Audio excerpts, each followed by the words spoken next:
રાજકોટથી સમાચાર ધોરાજી બસ સ્ટેન્ડમાં મુસાફરોનો હોબાળો। પોરબંદર ખવાટ રૂટની બસના મુસાફરોનો હોબાળો।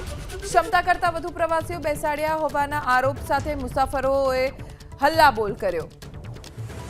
રાજકોટના ધોરાજી બસ સ્ટેન્ડમાં મુસાફરોએ આક્રોશ વ્યક્ત કર્યો। પોરબંદર ખવાટ રૂટની બસ જેમાં ક્ષમતા કરતાં વધારે પ્રવાસીઓ બેસાડ્યા હોવાથી મુસાફરો રોષે ભરાયા અને હોબાળો મચાવ્યો।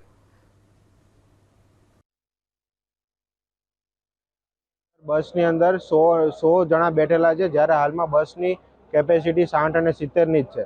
તો આ બસનો અકસ્માત થશે તો જવાબદાર કોણ રહેશે? એના માટે જે રિઝર્વેશન નથી કરાવ્યા એમની પાસે પણ પૂરી ટિકિટ લઈ અને તેમને ઊભા રાખવામાં આવે છે, અને જેમનું રિઝર્વેશન કરાવેલું છે તેમને જગ્યા નથી એવું કહેવામાં આવે છે।